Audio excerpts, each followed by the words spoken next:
when it comes to a contract, if the terms of the contract include a privacy clause. For example, Karl had mentioned, I'll mention now, we have a colleague who had a contract with a co-colleague that specified that the thing would remain in private, and there was a part of the clause in the contract that said anybody who brought this into a court had to pay $1 million to the other party. Period. It's part of the contract.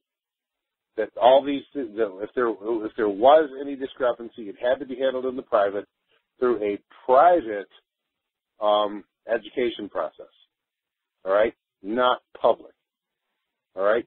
So this guy goes and gets picked off, sends it to the Attorney General of Illinois, thinking that he was going to bust this guy up, and the Attorney General sends the other party of the contract a copy of the contract that was sent to her, as well as a letter that says, "Dear sir, this guy sent me this stuff and complained about this, this, and this. Would you like to prosecute?" In other words, the Attorney General of Illinois recognized that this guy had breached the terms of the contract, and as we've said many times in this call tonight, the contract is the law. So he broke the law. Okay, and the Attorney General was willing to basically be a star witness against the guy who sent it to the Attorney General. Pretty silly, isn't it? You know? So be very careful on your contracts. If they're not supposed to be brought into the public, don't do it. And if you do have a contract or you want to make a contract with somebody, consider the aspect of adding that element to your contract to ensure that it stays in the private and it doesn't go into the administrative court system. Put a mutual, I've got to pay you $1 million if this goes to a public court. And you know what? Nobody's going to sue you in court. They'll work with you because nobody's going to pay $1 million just to whine. Okay? That's just a little trick in contracts. Okay, and lastly,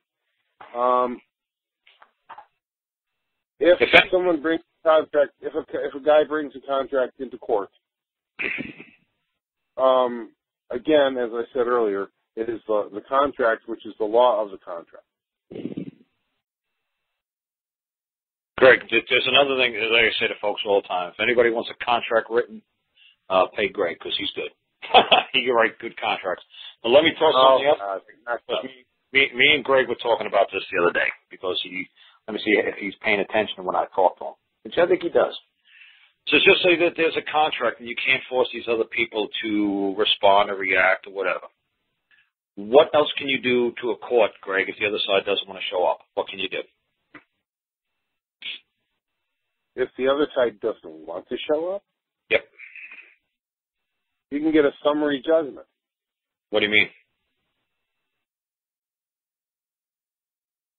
In other words, you still file your claim. You still file your claim, and you put in an order for a summary judgment. And you know, if the other party defaults, it's the same thing as if the mortgage company wants you to go to court and you don't show up. They give a summary judgment, and the judge grants it because you didn't appear to dispute the charge. What I'm saying is, when we were just explaining about if the second party, if you have a two-party contract, like say you have a private contract, a husband and wife, or a doctor-patient relationship, or an attorney-client relationship, or a priest and what do they call it, parishioners, private information.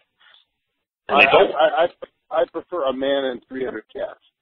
Okay, and they don't want to disclose the private contract or the private agreement, or they don't want to air their dirty laundry out in public.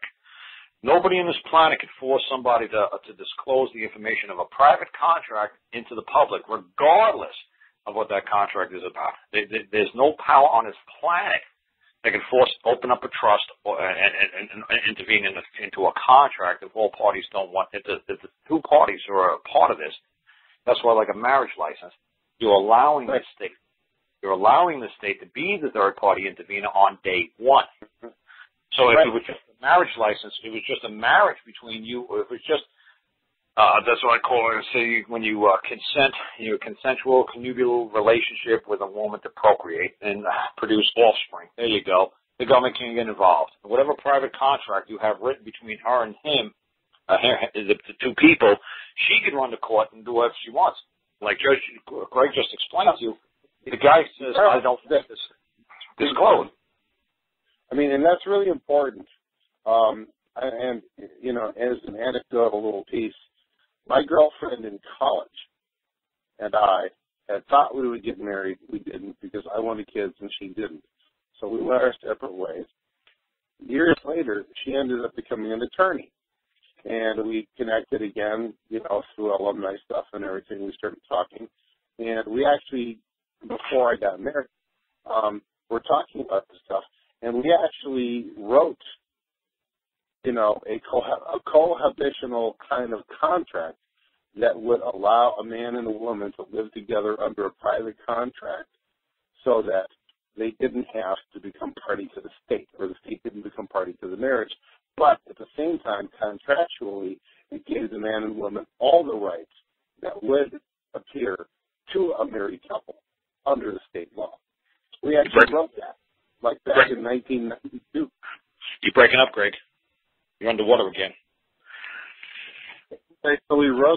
So we wrote this agreement, you know, back in 1990 or 1980 or something like that. I forget when it was, because we thought that was really interesting. Even though she and I never got married, we both agreed that we never wanted to get married. And she became a lawyer and I became a goofball, right? Wow. And I was saying, Greg, I was hoping that you were going to catch on to what I was saying. How do you kind of try to force the other person to realize that it would probably be beneficial for you to try to settle a matter on a private side before you have to drag it to court? Okay, Greg probably has his thinking cap on right now. But the way I said that is, if you have the ability to be writing the contract at the beginning, right, you put severe penalties into the contract for disclosure. Okay. Do you see, Greg, that's a lovely answer, but do you see the answer I wanted you to say was a DJ? Oh, Bill. Okay. Okay, you didn't see I was going there, did you? No, I didn't. Okay. Because I was thinking, oh, wait. All right, go ahead. Right. What I was hoping Greg would stumble into eventually, I was hoping he was going to say that you wanted to go for a declaratory judgment. So under the Federal Rules of Civil Procedures, Rule 57, it's easy for me to remember because it's a 57 Chevy. It's Rule 57. And under Title 28, I think it's 2201. And all you're basically doing is saying, look, Judge, you like Greg said to me, he's like, hey, you know what would be fun? He said, what if we just make controversies between you and me, Carl, and we go to court and we try to get judges to make rulings and see how this stuff will play out and nobody's really getting hurt. I said, called barratry, and that's abusing the court system and the resources of the community. No, we can't do that, Greg. But there's something called a DJ, the declaratory judgment, that if you have a controversy that truly exists between you and somebody who really doesn't want to come forward and get involved and thinks they're going to sneak out of whatever they want to do, you're just going to propose this complaint. It's not a claim, it's a complaint. Where you're just whining about something to a man in a black robe. And the man in the black robe is going to saying, well, if this controversy ever appears in this court, and if what you're saying is true and accurate, this is what this court would decide. This ruling is not binding on any party. It's just an opinion of what this court may do if these parties ever appear before us. So then you can hand it to the other side. Say, look, now I'm either going to sue you, and does this pretty well reflect what really happened between us? The complaint I put before this man in the black robe, it's like, well, yeah, it kind of sounds exactly what happened to us. Do you see what the man in the black robe ruled? That I would rule in my favor? Like, yeah, so now do you really want me to sue you in court? So you could just have the judge repeat what he just wrote here in this declaratory judgment? And do you want him just to actually put it down as the judgment of the court? That, would you rather do it that way? How do you want to do this? So it's called a declaratory judgment if you're just trying to find an opinion of the court and how they may rule. That's a pretty good way of doing it. Yeah, I forgot about that. That's why I was going with summary judgment. But that's what I'm saying. If you're just trying to test out theories, that's how you could basically do it without. Because people got arrested years ago for doing that silly stuff on me and Greg, like, oh, let's make $1 bet that the judge is going to proceed my way. And then you just file a claim against each other. When you get caught doing that, you're going to get in big trouble. But this is another way to test it out and just show the other side that you mean business. And if you drag me to court, this is what's going to happen. And now when you talk about like a statutory grand jury, that's basically what they do. They have seat 23. Usually it's 23, not 25. Usually, but, you know, because common law is supposed to be 25, but whatever. But what all grand jury comes down with an indictment says, basically it's telling the guy who did wrong, you got 23 people on a jury here that found you guilty or wrong of doing something. What do you think is going to happen when you get in front of 12? It's going to be a lot easier to convince 12 you did wrong. So if the feds or the state are having a grand jury indictment against you, if I was you, I'd cut a deal with the feds. I'd cut a deal with the state. So anytime anybody gets arrested for a felony, the first thing you do is you demand to be indicted. So like I said, there's some man on the call. I know he wants to talk about drugs and felonies. The first thing you're going to want to do is you want to demand a indictment to come down from the grand jury. And you're going to want to present your case and your side to the grand jury.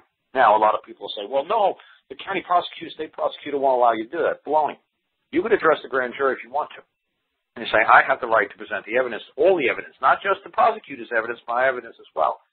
And if they won't allow you to do it, you could actually hand down an indictment. You could actually hand down a complaint or a claim to the grand jury. And if the feds are coming after you, you could go after the feds and tell the grand jury to investigate the feds and then accept all your evidence. And then they're going to investigate your claim against the feds. So it's interesting because the grand jury is an independent, like tribunals, an independent organization altogether. And they get to determine whether or not there's any merit to the claim. So when you get indicted by the grand jury, you're pretty well going to believe that you're going to lose when you get in front of a petite jury of only 12 people. If the grand jury found you guilty, well, the odds are you better make a settlement with somebody quick. Or you better figure out how to file a claim against the other party because you're going down. But that's always a good test to put your feet in the water to see, well, what's going to happen when I go before a real jury? What's the odds of me getting out of this? Not just saying every time you get indicted by a grand jury, like O.J. Simpson did, not because you're not going to win in criminal court.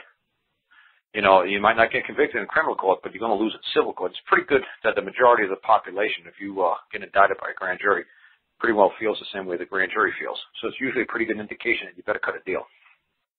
But most times if it's chicken nonsense charges and on a felony level, like this guy who released 12 balloons in Florida and he got hit with 12 felony counts for discharging into the atmosphere helium, he's got 12 felony counts against him. So if I was him, I'd say, you know what, put this before the grand jury and let the grand jury indict me. And the grand jury probably laughs. This is ridiculous. So when it's chicken nonsense charges, and it's a felony, even if it's misdemeanor, I want to be indicted. You tell them put that in front of the grand jury. Because there's a ridiculous code, a ridiculous carbon dioxide act of whatever, Al Gore nonsense. I ain't putting up with this. I want to be indicted. I'm not answering to any of these charges. These are ridiculous. So you can try to do it that way if you want to do it. I'm just giving you guys all kinds of different options how you can go with this.